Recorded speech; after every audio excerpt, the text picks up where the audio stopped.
إن الحمد لله نحمده ونستعينه ونستغفره ونعوذ بالله من شرور أنفسنا ومن سيئات أعمالنا من يهده الله فلا مضل له ومن يضلل فلا هادي له وأشهد أن لا إله إلا الله وأشهد أن محمدا عبده ورسوله فإن خير الحديث كتاب الله وخير الهدي هدي محمد صلى الله عليه وسلم وشر الأمور محدثاتها وكل محدثة بدعة وكل بدعة ضلالة وكل ضلالة في النار فأعوذ بالله السميع العليم من الشيطان الرجيم بسم الله الرحمن الرحيم لقد كان في قصصهم عبرة لأولي الألباب رب اشرح لي صدري ويسر لي أمري واحلل عقدة من لساني يفقهوا قولي سبحانك لا علم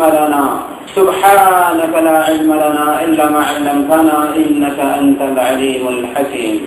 بزرگوں اور دین میں ملنے بھائیوں، آج کے اس خطبہ جمعہ میں انشاءاللہ ہم بات کریں گے ایسے دو نبیوں کے بارے میں جو نبی بھی تھے اور بادشاہ بھی تھے. دو ایسے نبی جو باپ اور بیٹا کے رشتہ میں منسلک تھے.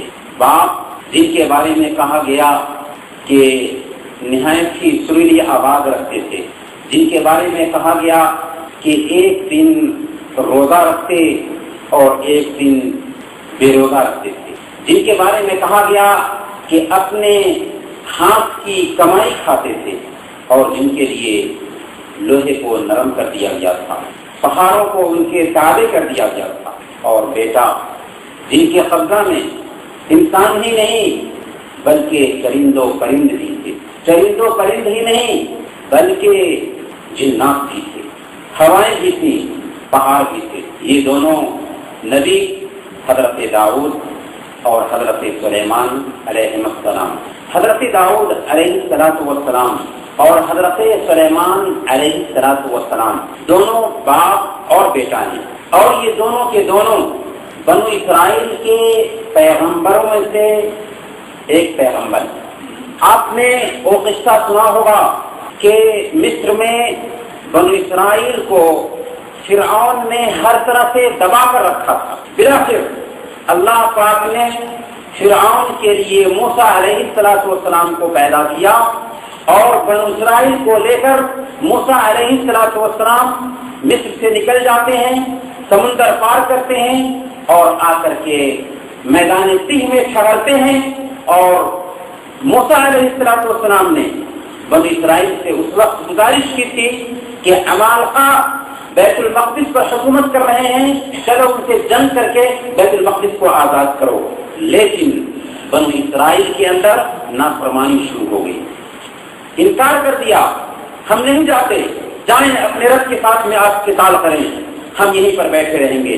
بلاخر اللہ رب العالمین نے ان کے اوپر انعامات بھی کی اور مختلف طرح کی سزائیں بھی دی. 40 سال تک وہ میدان تیہ میں کھڑے رہے. اسی بیچ موسیٰ علیہ السلام کی وفات ہو گئی، ہارون علیہ السلام کی وفات ہو گئی. اس کے بعد یوشع بن نون کے ذریعہ بیت المقدس پر بنی اسرائیل نے فتح پا لیا. ایک زمانہ گزرنے کے بعد پھر وہی حالت آ گئی بنی اسرائیل کی کہ وہ ذلت کی زندگی گزارنے لگے اور بیت المقدس پر عمالقہ کی حکومت آ گئی. انہوں نے بنی اسرائیل جیسے مصر میں تھے ویسے ہی اب ان کو غلام بنا لیا، ان کی عورتوں کو غلام بھی بنا لیا اور طرح طرح سے ستانے لگے. بلاخر ایک نبی تھے حضرت شمویل علیہ السلام. بنو اسرائیل ان کے پاس آئے اور گزارش کیا کہ آپ دیکھ رہے ہیں ہماری حالت کیا ہو چکی تھی. موسیٰ علیہ السلام اور یوشع بن نون کے زمانے میں ہماری حکومت تھی، لیکن آج ہم غلام بنے ہوئے ہیں، کیوں نہ ہمارے لیے کوئی بادشاہ مقرر کر دیں تاکہ ہم ان کی نگرانی میں، ان کی سرکردگی میں ہم عمالقہ سے جنگ کریں اور بیت المقدس پر فتح پا لیں. چنانچہ شمویل علیہ السلام نے بنی اسرائیل سے کہا کہ دیکھو ہم اللہ رب العالمین سے دعا ضرور کریں گے، لیکن پہلے تم اپنے آپ کا جائزہ لو کہ ایسا تو نہیں کہ اگر تمہارے اوپر جہاد فرض کر دیا جائے تو تم اس سے پیچھے ہٹ جاؤ. انہوں نے کہا کہ نہیں، ہم تو ستائے گئے لوگ ہیں، آخر اگر جہاد فرض ہوگی تو ہم ضرور جہاد کریں گے. چنانچہ حضرت شمویل علیہ السلام نے ان کے اوپر ایک بادشاہ مقرر کیا جن کا نام تھا طالوت. ان کا ذکر اللہ رب العالمین نے قرآن کریم کے اندر بھی کیا ہے. طالوت ایک نیک دل بادشاہ تھے، عالم اور قادر تھے، بنو اسرائیل میں سب سے اچھے تھے، لیکن اس کے باوجود بنو اسرائیل کی شرط میں سرکشی داخل تھی. چنانچہ اعتراف شروع کر دیا ان یکون له الملک علینا ونحن احق بالملک منه. یہ بنو اسرائیل کا طالوت جو کوئی خاص اہمیت نہیں رکھتا ہمارے بیچ میں، اس کو کیسے ہم بادشاہ تسلیم کر لیں، حالانکہ ہم زیادہ حق رکھتے ہیں کہ ہمیں بادشاہی ملے. ان کے پاس مال بھی نہیں ہے، ان کے پاس دولت بھی نہیں ہے. تو وقت کے نبی حضرت شمویل علیہ السلام نے کہا کہ اللہ رب العالمین نے ان کو فضیلت دی ہے علم کی بنیاد پر، فضیلت دی ہے جسمانی صحت کی بنیاد پر. چنانچہ بنو اسرائیل راضی ہو گئے طالوت کے ساتھ جنگ لڑنے کے لیے. فلسطین پر جالوت کی حکومت تھی جو عمالقہ میں سے تھے. طالوت نے فوج تیار کیا اور فلسطین پر حملہ کرنے کے لیے بالکل تیار ہوئے. جب اپنی فوج کو لے کر کے نکلے تو راستے میں ایک نہر آیا. وہاں پر حضرت طالوت دراصل ان کا امتحان لینا چاہ رہے تھے کہ فوج میں ایسی طاقت ہے یا نہیں جو جالوت کا مقابلہ کر سکے. چنانچہ کہا کہ دیکھو تم لوگ ایک دریا سے گزرنے والے تھے، اس دریا سے گزرتے ہوئے کوئی اس کا پانی نہیں پی سکتا. اگر کوئی پیے گا تو ہمارے ساتھ نہیں جا سکتا. ہاں اگر ایک دو سلوک پی لیتا ہے تو کوئی حرج کی بات نہیں، لیکن اگر کوئی زیادہ پیے گا تو ہمارے ساتھ نہیں جا سکتا، اس کو ہم فوج میں شامل نہیں رکھ سکتے. چنانچہ طالوت کی فوج نکلتی ہے. دریا کو پار کرتے ہوئے اکثر لوگوں نے اس دریا سے پانی پی لیا. یہاں پر ایک بات ہمیں سمجھ میں آتی ہے کہ جو لوگ اپنے جذبات پر کنٹرول نہیں رکھ سکتے وہ لوگ اللہ کے حکم کے سامنے میں ٹک نہیں سکتے. یہی امتحان لینا مقصود تھا طالوت کا کہ اگر یہ اپنے آپ پر کنٹرول رکھیں گے تو ضرور جالوت سے اچھے انداز میں مقابلہ کریں گے. چنانچہ جن لوگوں نے بھی پانی پیا تھا سب کے سب کو اس فوج سے نکال دیا گیا. چند جماعت رہ گئی تھی لیکن ان کے اندر ہمت یہ تھی کہ کم من فئة قلیلة غلبت فئة کثیرة بإذن اللہ، کہ کتنی ہی ایسی تھوڑی جماعت ہوتی ہے جو بڑی جماعت پر غلبہ پا لیتی ہے. چنانچہ طالوت اور جالوت دونوں کی فوج کا مقابلہ ہوا. اسی جنگ میں ایک چھوٹے سے اور کم عمر انسان حضرت داؤد علیہ السلام نے آگے بڑھ کر جالوت جو وقت کا بادشاہ تھا اور ظالم اور کافر تھا اسے قتل کر دیا. یہی داؤد ہیں جو بعد میں نبی بنتے ہیں، جن کے بارے میں اللہ کے نبی صلی اللہ علیہ وسلم نے بیان فرمایا کہ یہ بہت ہی خوش الہام تھے. زبور کی تلاوت کرتے تھے تو سنہری آواز میں تلاوت کیا کرتے تھے.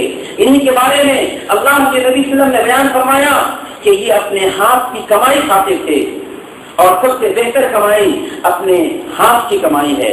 انہی کے بارے میں اللہ کے نبی صلی اللہ علیہ وسلم نے بیان فرمایا یہ ایک دن روزہ رکھتے اور ایک دن بے روزہ رکھتے تھے. یہ ہے داؤد علیہ السلام جن کو بعد میں طالوت کے بعد بادشاہ بنایا گیا اور پھر اللہ رب العالمین نے نبوت بھی سونپی. یہ پہلے نبی ہیں حضرت موسیٰ علیہ السلام اور یوسف بن نون کے بعد جن کو نبوت بھی ملی اور بادشاہت بھی ملی، کیونکہ یوسف بن نون کے بعد بادشاہت الگ چلی گئی تھی اور نبوت الگ چلی گئی تھی. لیکن حضرت داؤد علیہ السلام جب نبی بنتے ہیں تو ایک بادشاہ کی شکل میں بھی تھے، یعنی بادشاہ بھی تھے اور نبی بھی تھے. چنانچہ وہ اپنے ہاتھ کی کمائی سے اپنا خرچہ نکالتے تھے اور حضرت داؤد علیہ السلام نے حکومت بھی کی تو نہایت ہی انصاف کے ساتھ میں حکومت کی، عدل کے ساتھ میں حکومت کی. البتہ حضرت داؤد علیہ السلام کے تعلق سے چند ایسے واقعات منقول ہیں جن کو سننے کے بعد ہمیں ان کے فیصلے اور ان کی حکمت کا اندازہ لگتا ہے۔ حضرت سلیمان علیہ السلام حضرت داؤد علیہ السلام کے بیٹے تھے۔ حضرت داؤد علیہ السلام کی جب وفات ہو گئی تو حضرت سلیمان علیہ السلام 13 سال کی عمر میں ہی بادشاہ بنا دیے گئے، پھر اس کے بعد نبی بھی بنائے گئے۔ حضرت سلیمان علیہ السلام اور حضرت داؤد علیہ السلام سے متعلق جو فیصلہ جو واقعات ہیں ان میں سے ایک واقعہ ہے کہ ایک مرتبہ حضرت داؤد علیہ السلام کے پاس 2 عورتیں آئیں، وہ دونوں اپنے بچے کے ساتھ میں بیٹھی کہیں پر انتظار کر رہی تھی کسی کا کہ اچانک بھیڑیا آیا اور ان میں سے ایک بچے کو اٹھا لیا۔ اب یہ دونوں عورتیں آپس میں جھگڑنے لگی کہ بچہ میرا ہے تو بچہ میرا ہے، دونوں کا دعویٰ تھا کہ بچہ میرا ہے۔ داؤد علیہ السلام کی خدمت میں فیصلہ کے لیے آئی۔ داؤد علیہ السلام نے دونوں کی حجت سنا، دونوں کی دلیل دیکھی اور فیصلہ بڑی عورت کے حق میں کر دیا۔ سلیمان علیہ السلام جن کو اللہ رب العالمین نے بچپن سے ہی علم اور حکمت دی تھی، جب اس فیصلے کو سنتے ہیں تو کہتے ہیں کہ میں فیصلہ یہ کرتا ہوں کہ ایک چھری لائی جائے۔ چنانچہ حضرت سلیمان علیہ السلام کے لیے چھری لائی گئی اور اس وقت حضرت سلیمان علیہ السلام نے کہا کہ بچے کو لاؤ۔ دونوں عورتیں وہاں پر سامنے میں تھیں اور کہا کہ اس بچے کو 2 آدھا کر دیتے ہیں، آدھا بڑی لے لے اور آدھا چھوٹی لے لے۔ ایسی بات ہے، جس کا بچہ ہوگا اسی کو درد ہوگا۔ چنانچہ چھوٹی نے کہا کہ بچہ میرا نہیں ہے، بچہ بڑی کا ہی ہے، اسی کو دے دیجیے، لیکن بچہ قتل سے محفوظ۔ یہ سن کر کے حضرت سلیمان علیہ السلام نے فیصلہ چھوٹی کے حق میں کیا، کیونکہ درد اس سے ہوا تھا۔ گویا کہ حضرت داؤد علیہ السلام کا جو فیصلہ تھا وہ غلط تھا، صحیح فیصلہ حضرت سلیمان علیہ السلام کا تھا، کیونکہ چھوٹی کو درد ہو رہا تھا کہ بچہ کیسے مارا جائے گا، رہے بچہ بڑی کے پاس ہی رہے لیکن قتل سے محفوظ ہو جائے۔ چنانچہ فیصلہ چھوٹی کے حق میں حضرت سلیمان علیہ السلام نے کر دیا۔ ایک دوسرا واقعہ فیصلے کا ہی ہے۔ حضرت داؤد علیہ السلام کے دربار میں 2 آدمی آتے ہیں۔ ایک آدمی کی بکریوں نے دوسرے آدمی کی کھیتی کو برباد کر دیا تھا۔ اس واقعے کا ذکر قرآن کریم میں کیا گیا۔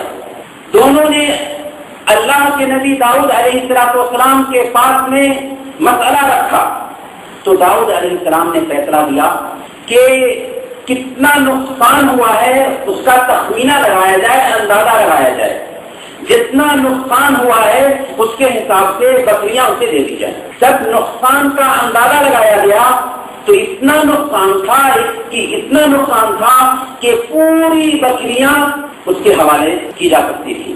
چنانچہ داؤد علیہ السلام نے فیصلہ کیا کہ تمہاری جتنی بکریاں ہیں سب کی سب ان کے حوالے کر دو۔ حضرت سلیمان علیہ السلام جن کو علم و حکمت سے نوازا تھا اللہ رب العالمین نے بچپن ہی سے، انہوں نے کہا کہ فیصلہ یوں ہی ہو سکتا ہے کہ بکری والوں کی بکریاں کھیت والے کے حوالے کر دیا جائے اور کھیت والا اس بکری کے دودھ سے اور اون سے فائدہ اٹھائے، اور جو کھیت تباہ ہوا ہے اس کو بکری والا سنوارنا شروع کر دے، تیار کرنا شروع کر دے۔ جب کھیت کا پورا دانہ تیار ہو جائے ویسے ہی جیسے پہلے تھا تو بکری والا اپنی بکریاں لے لے۔ اس طرح سے اس کا کھیت بھی محفوظ اور اس کی بکریاں بھی محفوظ رہیں گی۔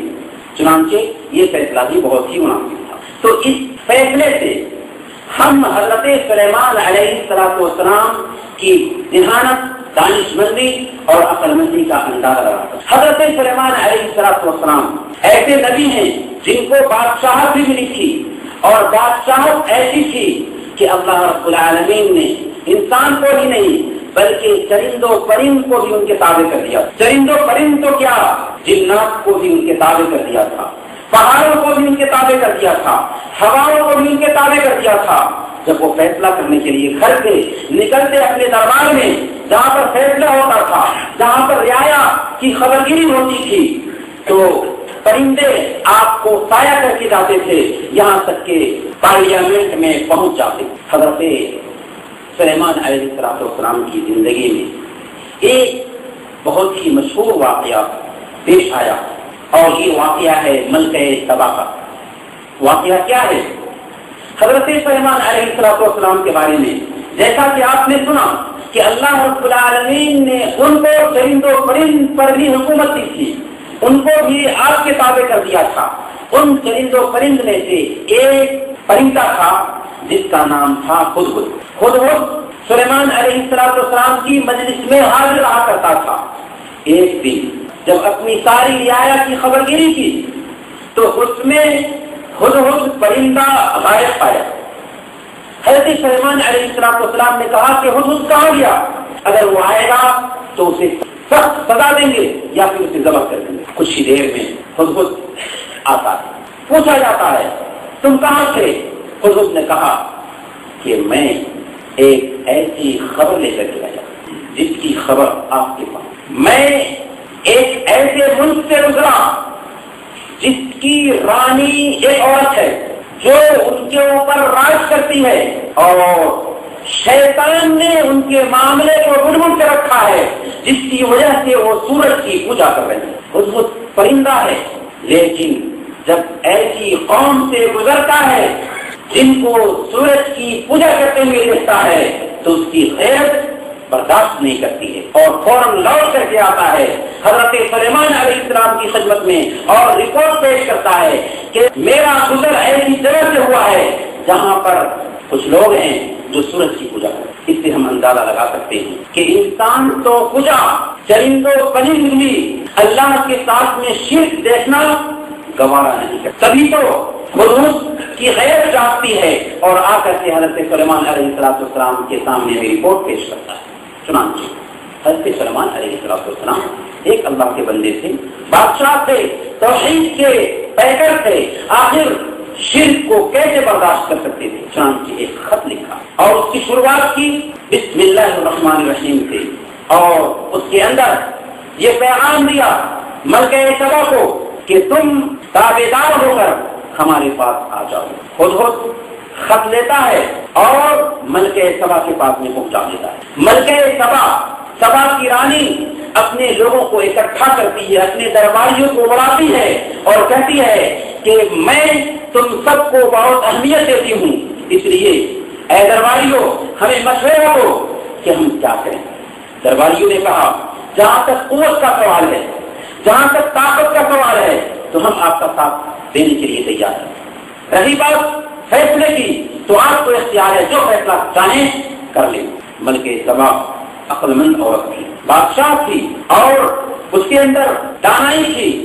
چنانچہ اس نے کہا کہ جب کوئی بادشاہ کسی ملک پر حملہ کرتا ہے تو ملک کو تباہ کر دیتا ہے، اس کے املاک کو خراب کر دیتا ہے اور اس کی ایک سے ایک بجا دیتا ہے. یہ عام بادشاہوں کی بات کہہ رہی تھی اور اللہ رب العالمین نے اس قصے کو اسی انداز میں بیان کیا کیونکہ یہ بات ملکہ سبا کی. ورنہ نیک بادشاہ بھی ہوتے ہیں جو نیک دل ہوتے ہیں، بلکہ اس نے یہ فیصلہ کیا کہ ہم کچھ گفٹ سلیمان علیہ السلام کی خدمت میں پیش کریں اور دیکھتے ہیں کہ اس گفٹ کے تعلق سے ان کا کیا رد عمل ہوتا ہے. چنانچہ اپنے آدمیوں کو کچھ گفٹ دے کر کے حضرت سلیمان علیہ السلام کی خدمت میں ملکہ سبا نے بھیجا. حضرت سلیمان علیہ السلام نے جب گفٹ کو دیکھا تو کہا کہ تم کیا ہمیں مال کے ذریعہ دھوکہ میں رکھنا چاہتی ہو؟ اگر تم ہماری تابعداری نہیں کرتی ہے تو میں زبردست فوج بھیجوں گا اور تمہیں تحت ناز کر دیں. آدمی جاتا ہے اور پوری رپورٹ ملکہ سبا کو سنا. ملکہ سبا نے فیصلہ کیا کہ اب ہمیں سلیمان علیہ السلام کی خدمت میں جانا ہی ہے. چنانچہ تیاری شروع ہو جاتی. سلیمان علیہ السلام کو جب پتہ چلتا ہے کہ ملکہ سبا آنے والی ہے تو سلیمان علیہ السلام اسی کے انداز میں تیاری بھی کرتے ہیں. چنانچہ ایک شیشے کا گھر بنایا اور اس گھر کے سامنے میں ایک نہر چھوڑا، اس نہر کے اوپر میں شیشہ بچھا دیا اور نیچے میں مچھلیاں چھوڑ دی۔ دیکھنے میں ایسا لگتا تھا کہ سامنے میں نہر ہے، حالانکہ اس کے اوپر شیشہ بچھایا گیا تھا، اور پھر محل میں اسی کو پار کر کے داخل ہونا تھا۔ پھر سلیمان علیہ السلام نے اپنے درباریوں میں اعلان کیا کہ کون ہے جو ملکہ سبا کے تخت کو جس پر وہ بیٹھا کرتی ہے اس کو ابھی یہاں لا دے۔ ایک نے کہا کہ آپ اپنی جگہ سے اٹھیں گے اس سے پہلے میں وہ تخت لا دوں گا۔ دوسرے نے کہا کہ پلک جھپکنے کے برابر میں وہ تخت آپ کے پاس میں موجود ہوگا۔ چنانچہ ویسا ہی ہوا، پلک جھپکتے ہی ملکہ سبا کا تخت سلیمان علیہ السلام کی خدمت میں پہنچ جاتا۔ اس طرح سے ملکہ سبا کے آنے سے پہلے اس کا تخت بھی آ چکا تھا، کچھ بدل کر دیا تھا تاکہ پتہ چل سکے کہ یہ تخت بالکل وہی نہیں ہے۔ جب ملکہ سبا آتی ہے تو اپنے کپڑے کو اوپر کرنا شروع کر دیتی ہے، کیونکہ دیکھا کہ سامنے میں نہر ہے اور پانی پار کر کے محل میں داخل ہونا ہے۔ تو حضرت سلیمان علیہ السلام نے کہا کہ نہیں، یہ نہر نہیں بلکہ شیشہ ہے، اس پہ سے آرام سے چل کر کے آپ چلیں۔ یہ دراصل ملکہ سبا کے لیے انتظام تھا، اس کے معیار کے مطابق۔ اسی طرح سے جب اپنے تخت کو دیکھا تو حضرت سلیمان علیہ السلام نے کہا کہ یہ تخت کیسا ہے، کیا وہی تو نہیں جو آپ کا ہے؟